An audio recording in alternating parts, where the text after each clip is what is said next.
ಎಲ್ಲ ನಮ್ಮ ಮಂಡ್ಯ ಜಿಲ್ಲೆ ನಾಯಕರು ಭೇಟಿ ಮಾಡಿ. ಹಾಗಾಗಿ ಕುಮಾರಣ್ಣ ಅವ್ರು ಹಿಂಗೆ ಊಟಕ್ಕೆ ಕರೆದಿದ್ದಾರೆ ಅಷ್ಟೇ. ಒಂದಷ್ಟು ಮುಂದಿನ ಲೋಕಸಭಾ ಚುನಾವಣೆ ದೃಷ್ಟಿಕೋನದಲ್ಲಿ ಒಂದಷ್ಟು ಚರ್ಚೆಗಳು ಮಾಡ್ಲಿಕ್ಕೆ ಕರೆದಿದ್ದಾರೆ ಅಷ್ಟೇ. ಅಭ್ಯರ್ಥಿ ಆಯ್ಕೆ ವಿಚಾರವಾಗಿ ಏನಾದರೂ ಚರ್ಚೆ ಆಗುತ್ತೆ, ಹೇಗೆ ಸರ್?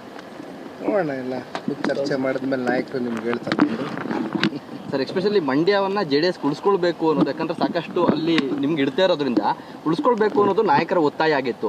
ಆ ವಿಚಾರವಾಗಿ ಏನಾದ್ರು ಚರ್ಚೆ ಆಗಿತ್ತಾ ಸರ್ ಡೆಲ್ಲಿ? ಕಾರಣ ನೋಡಿ, ಸಹಜವಾಗಿ ಮಂಡ್ಯ ಜಿಲ್ಲೆಯಲ್ಲಿ ಹತ್ತತ್ರ 5-5.5 ಲಕ್ಷ 6 ಲಕ್ಷ ಮತಗಳನ್ನ ಇವತ್ತು ಜನ ನಮ್ಮ ಪರವಾಗಿ ಚಲಾವಣೆ ಮಾಡಿರ್ತಕ್ಕಂಥದ್ದು. ಸಹಜವಾಗಿ ಪಕ್ಷದ ಕಾರ್ಯಕರ್ತರಲ್ಲಿ, ನಮ್ಮ ಪಕ್ಷದ ಕೇಡ್ರಲ್ಲಿ ಮಂಡ್ಯ ನಮ್ಮ ತೆಕ್ಕೆಗೆ ತಗೊಳ್ಬೇಕು ಅಂತಕ್ಕಂಥದ್ದು ಪ್ರತಿಯೊಬ್ಬರ ಒಂದು ಭಾವನೆ. ಆದರೆ ನಾವು ಇವತ್ತು NDA ಮೈತ್ರಿಕೂಟದ ಭಾಗವಾಗಿ ಇವತ್ತೇನು ನಾವು ಸೇರ್ಪಡೆ ಆಗಿದ್ದೀವಿ, ಬೆಂಬಲ ಸೂಚಿಸಿದ್ದೀವಿ. ಇವತ್ತು ಎಲ್ಲೋ ಒಂದು ಕಡೆ ಕೇಂದ್ರದ ನಾಯಕರು, ರಾಷ್ಟ್ರೀಯ ನಾಯಕರುಗಳು ಯಾವ ರೀತಿ ನಮಗೆ ತೀರ್ಮಾನ ತಗೊಳ್ತಕ್ಕಂಥದ್ದಕ್ಕೆ ಸೂಚನೆ ಕೊಡ್ತಾರೆ, ಆ ರೀತಿ ನಾವು ಗೌರವ ಕೊಟ್ಟು ತೀರ್ಮಾನ ತಗೊಳ್ಬೇಕಾಗ್ತದೆ. ಬೆಂಗಳೂರು ಗ್ರಾಮಾಂತರದ ಏನಾದ್ರು ಚರ್ಚೆ ಆಗುತ್ತೆ, ಹೇಗೆ ಸರ್? ನೋಡೋಣ, ಇವತ್ತು ಅದ್ರ ಬಗ್ಗೆ ಏನಿಲ್ಲ. ಮಂಡ್ಯ ಜಿಲ್ಲೆ ನಾಯಕರು ಬಿಜೆಪಿಯಿಂದ ಸುಮಲತಾ ಅವರು ಬೇಕೇ ಬೇಕು ಅಂತ ಹೇಳಿ ಇವತ್ತು ಕೂಡ ಸಭೆ ಮಾಡ್ತಿದ್ದಾರೆ ಮಂಡ್ಯ ಇದಕ್ಕೋಸ್ಕರ. ಮಂಡ್ಯ JDSಗೆ ಬಿಟ್ಟಿದ್ದಾರೆ. ಆಯ್ತಣ್ಣ, ಅಲ್ಟಿಮೇಟ್ಲಿ ಕೇಂದ್ರದ ನಾಯಕರು ತೀರ್ಮಾನ ತಗೋಬೇಕಲ್ವೇ, ನಮ್ಮ ಕೈನಲ್ಲಿ ಏನೂ ಇಲ್ಲ. ನಾವು ಇದೆಲ್ಲ ಭಾಳ ಆರೋಗ್ಯಕರವಾದಂಥ ಬೆಳವಣಿಗೆ ಆಗಿರ್ತಕ್ಕಂಥದ್ದು. ಇದೇ ರೀತಿ ನಮಗೆ ಆರೋಗ್ಯಕರವಾಗಿ ಹೋಗಬೇಕು ಅಂತಕ್ಕಂಥದ್ದು ನಮ್ಮೆಲ್ಲರ ಅಭಿಲಾಷೆ. ಹಾಗಾಗಿ ನಾವು ಗೊಂದಲಕ್ಕೆ ಎಡೆ ಮಾಡಿಕೊಡ್ತಕ್ಕಂಥ ಪ್ರಶ್ನೆ ಇಲ್ಲ. ರಾಷ್ಟ್ರೀಯ ನಾಯಕರು ಯಾವ ರೀತಿ ನಮಗೆ ಕರೆ ಕೊಡ್ತಾರೆ ಆ ರೀತಿ ನಾವು ಡಿಸಿಷನ್. ಮಂಡ್ಯ JDSಗೆ ಪಾಸಿಟಿವ್ ರೆಸ್ಪಾನ್ಸ್ ಇದೆಯಾ ಸರ್ ಹೈಕಮಾಂಡ್?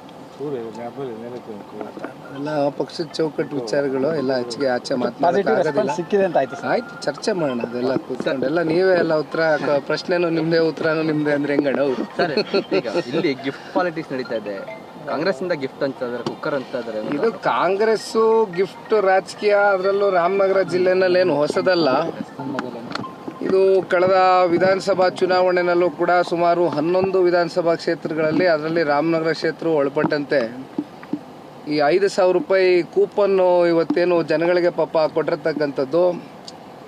ಇತ್ತೀಚಿನ ದಿನಗಳಲ್ಲಿ ನಿಮ್ಮ ಮಾಧ್ಯಮದ ಮೂಲಕನೇ ಒಂದಷ್ಟು ಈಗೆಲ್ಲ ಫೋನು ಮೊಬೈಲಲ್ಲೆಲ್ಲ ರೆಕಾರ್ಡ್ ಮಾಡ್ತಾರೆ ಹುಡುಗರುಗಳು ಹಳ್ಳಿಗೆ ಹೋದಾಗ. ಸೊ ಅಲ್ಲೂ ನಾನು ವಿಡಿಯೋ ನೋಡಿದೆ.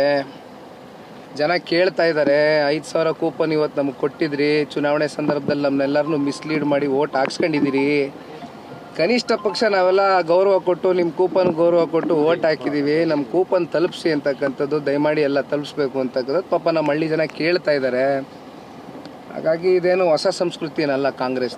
ಚುನಾವಣೆ ಬಂದಾಗ ಸಹಜವಾಗಿ ಜನಗಳನ್ನ ಆಕರ್ಷಣೆ ಮಾಡ್ತಕ್ಕಂಥದ್ದಕ್ಕೆ ಈ ರೀತಿ ದಿಕ್ ತಪ್ಪಿಸ್ತಕ್ಕಂಥದ್ದು ಕಾಮನ್. ಮಾಗಡಿ ಶಾಸಕರು ಹೇಳ್ತಾರೆ, ನಾವು ಕೊಡ್ತೀವಿ, ಅವ್ರಿಗೂ ಕೊಡೋಗಿದ್ರೆ ಕೊಡ್ಲಿ ಅಂತ ಹೇಳ್ತಾರೆ ಸರ್.